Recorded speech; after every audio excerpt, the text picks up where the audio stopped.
Class में हम लोग क्लास 10 के मैथ ट्रिग्नोमेट्री एक्सरसाइज 8.2 के क्वेश्चन नंबर 2 को पढ़ेंगे। चलिए इसको स्टार्ट करते हैं। अगर आप ट्रिग्नोमेट्री के और भी क्लास के वीडियो को देखना चाहते हैं तो डिस्क्रिप्शन में लिंक है, वहाँ जाकर पढ़ सकते हैं। चलिए इस क्वेश्चन नंबर 2 को सॉल्व करते हैं। ये क्वेश्चन नंबर 2 MCQ टाइप का क्वेश्चन है, जिसमें हमें इसको सॉल्व करना है और इस चारों ऑप्शन में से कौन सा ऑप्शन सही होगा उसे बताना है। तो हम लोग का फर्स्ट क्वेश्चन है 2 tan 30 degree divided by 1 plus tan square 30 degree. तो हमें बताना है कि इसका वैल्यू नीचे दिए गए चार ऑप्शन में से किसके वैल्यू के बराबर होगा। तो इसे हम लोग आसानी से सॉल्व करेंगे। tan 30 का वैल्यू हम लोग जानते हैं 1/√3 होता है, 1 प्लस 1/√3 का स्क्वायर। सबसे पहले 2 tan 30 यहाँ हो गया, 1 प्लस tan 30 1/√3, तो इस पे स्क्वायर मैंने दे दिया।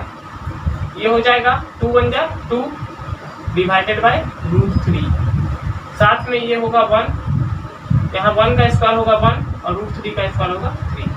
इसको यहाँ लिखते हैं 2/√3 डिवाइडेड बाई 3 1 का एलसीएम होगा 3, और ये 3 बन जा 3 और ये 1 बन जा 1।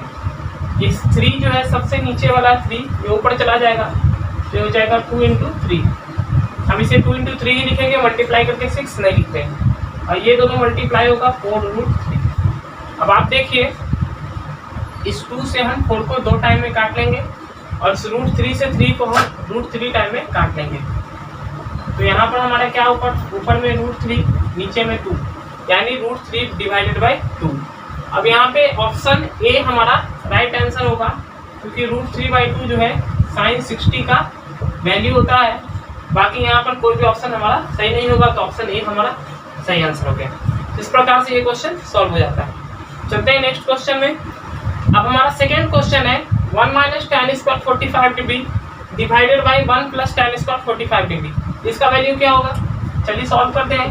1 माइनस, जैसा कि हम लोग जानते हैं tan 45 क्या होता है 1 होता है, तो ये 1 का स्क्वायर डिवाइडेड बाई 1 प्लस 1 का स्क्वायर, फिर 1 माइनस 1 डिवाइडेड बाई 1 प्लस 1, तो ये होगा 1 में से 1 जाएगा 0, तो हम इसे लिखेंगे 0 डिवाइडेड बाई 2 यानी 0, यानी इसका सॉल्यूशन क्या होगा 0। अब इसमें से कौन सा ऐसा वैल्यू है, तो हमारे पास एक ऑप्शन डी है और डी का वैल्यू ही है 0, तो हम लोग लिख सकते हैं ऑप्शन डी हमारा इसका क्या होगा राइट आंसर होगा। अब नेक्स्ट क्वेश्चन नंबर 3, इसमें बोला है sin 2a equal to 2 sin a। तो ये कंडीशन कब वैलिड होगा, कब सत्य होगा?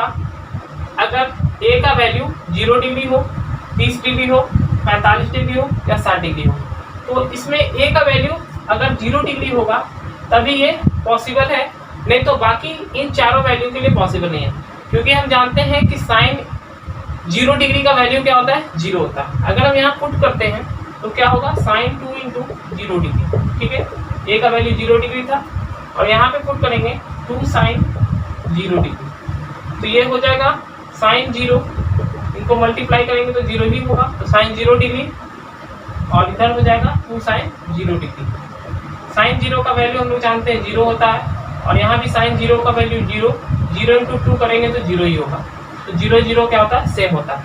बाकी का कोई भी वैल्यू को अगर हम पुट करते हैं, यहाँ sin 2 × 30 डिग्री करेंगे तो ये 30 डिग्री अगर एक का मान रखते हैं तो ये sin 60 हो जाएगा और ये हो जाएगा sin 30, तो वैल्यू बराबर नहीं होगा।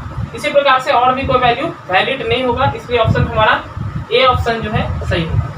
अब हम लोग लास्ट क्वेश्चन 4 नंबर को पढ़ेंगे। अब हमारा नेक्स्ट क्वेश्चन नंबर 4 में कहा गया है कि 2 tan 30 degree divided by 1 minus tan square 30 degree, इसका सॉल्यूशन क्या होगा? तो हम लोग सबसे पहले tan 30 का वैल्यू 1/√3 पुट करते हैं डिवाइडेड बाई 1 माइनस 1/√3 का स्क्वायर, तो ये हो जाएगा 2 × 1 2 डिवाइडेड बाई √3, ये 1 माइनस 1/3। जैसा कि आप लोग जानते हैं कि √3 को √3 से मल्टीप्लाई करेंगे तो √3 हो जाएगा।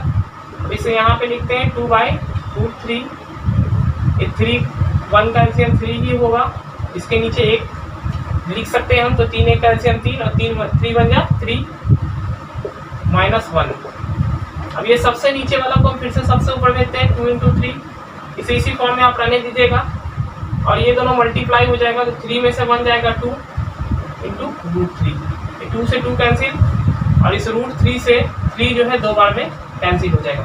रूट का मतलब होता है हाफ पावर, यानी किसी भी नंबर पे हाफ पावर। जब हम √3 लिखते हैं, √3 × √3, तो ये 3 के बराबर होता है। ऐसा क्यों होता है?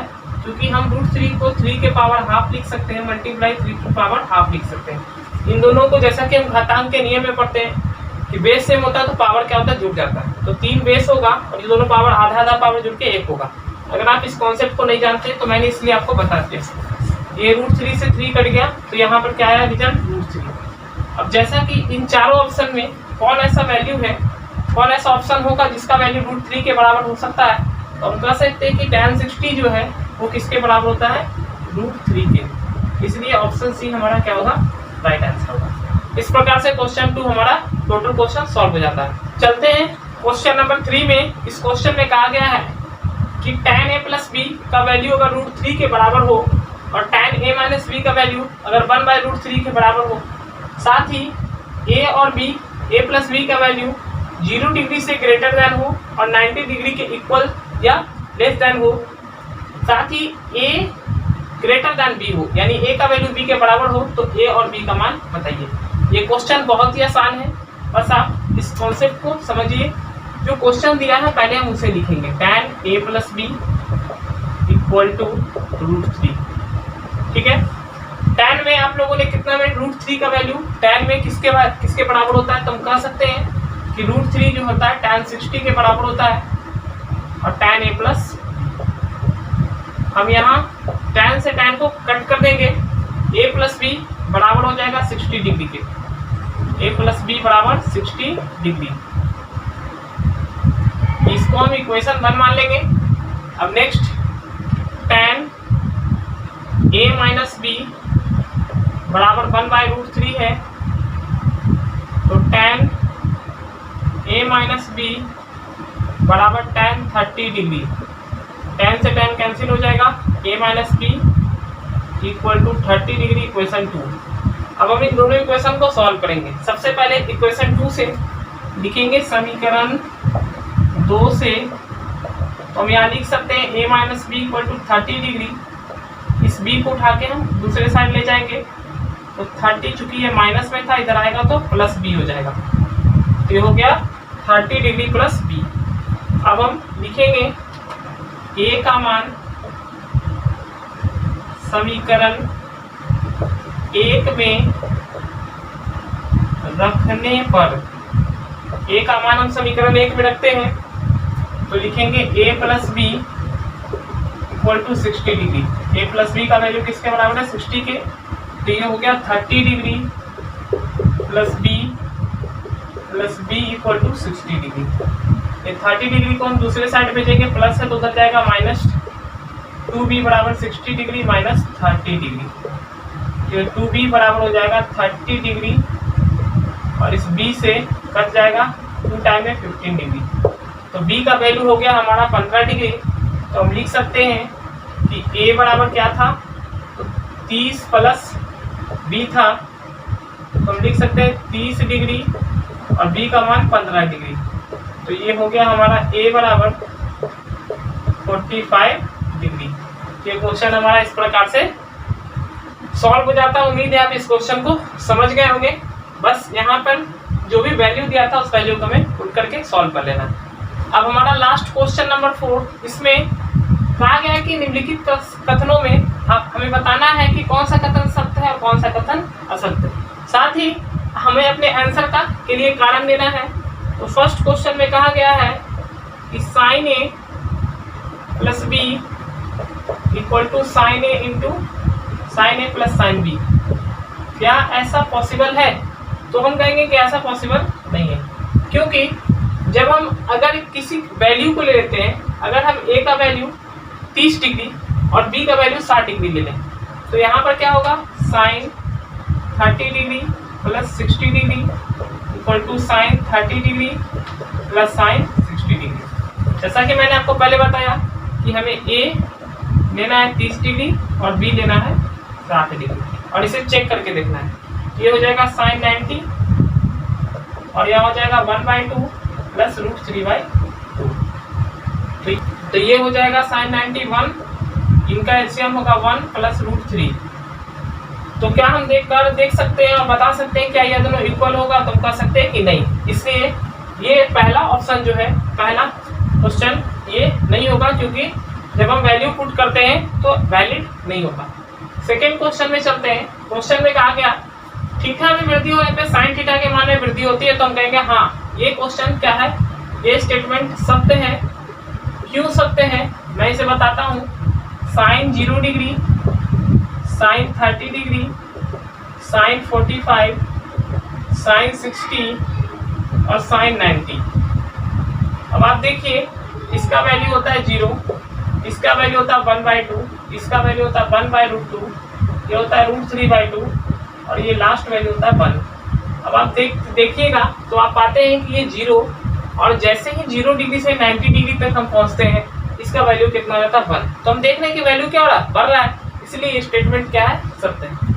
थर्ड क्वेश्चन में इसमें कहा गया कि अगर थीटा में वृद्धि होगी तो कॉस थीटा के मान में वृद्धि होती है। तो ये स्टेटमेंट गलत है।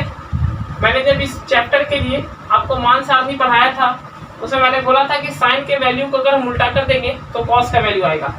तो हम कॉस में लिख सकते हैं cos 0 degree, cos 30, cos 45, cos 60 और कॉस 90। तो इसे रिवर्स करके लिख देंगे 1√3/2, 1/√2, 1/2 और 0। अब आप देखिए ये वैल्यू क्या हो रहा है, 1 से थीटा में वृद्धि हो रही है। इधर हम देख रहे हैं थीटा बढ़ रहा है, थीटा का वैल्यू बढ़ रहा है, लेकिन इसका जो वैल्यू है वो क्या हो रहा है, घटा है, 1 से हो गया 0। इसलिए हम कह सकते हैं ये स्टेटमेंट क्या है, गलत। फोर्थ, थीटा के सभी मानों के लिए sine theta equal to cos theta नहीं, ये भी स्टेटमेंट क्या है, असत्य है। क्यों असत्य है, इसका कारण मैं बताऊंगा। थीटा 45 अगर होता है तो साइन 45 और कॉस 45 एक दूसरे के क्या होता है, बराबर, और इसका वैल्यू होता है 1/√2। लेकिन आप सोचिए कि अगर हम थीटा, यहाँ बोला थीटा के सभी मानों के लिए, तो हम थीटा का वैल्यू ले लेते हैं 90 डिग्री। तो थीटा इक्वल टू अगर हम 90 लें तो साइन 90 और इधर कॉस 90। जैसा कि आप जानते हैं साइन 90 क्या होता है, 1 होता है, कॉस 90 क्या होता है, 0 होता है। क्या ये दोनों एक दूसरे के बराबर है, तो नहीं। इसलिए थीटा के सभी मानों के लिए वैलिड नहीं होगा। यहाँ पे क्वेश्चन सभी मानों के लिए कहा गया था, इसलिए जो है असत्य होगा। और लास्ट क्वेश्चन 5 नंबर, इसमें कहा गया है a का वैल्यू 0, तो क्या cot a अपरिभाषित होगा? तो ये स्टेटमेंट क्या है, सत्य है, क्योंकि अगर a का वैल्यू 0 होगा तो cot a हम जानते हैं cot 0 डिग्री बराबर क्या होता है, अपरिभाषित होता है। इसलिए लिखा गया है परिभाषित नहीं किया जा सकता। तो ये बिल्कुल सही स्टेटमेंट है। तो इसी प्रकार से हमारा एक्सरसाइज 8.2 यहीं पे खत्म हो जाता है। उम्मीद है आप इस पूरे एक्सरसाइज को बहुत अच्छी तरीके से समझ गए होंगे, और हम लोग नेक्स्ट एक्सरसाइज में कम्प्लीमेंट्री एंगल के बारे में पढ़ेंगे।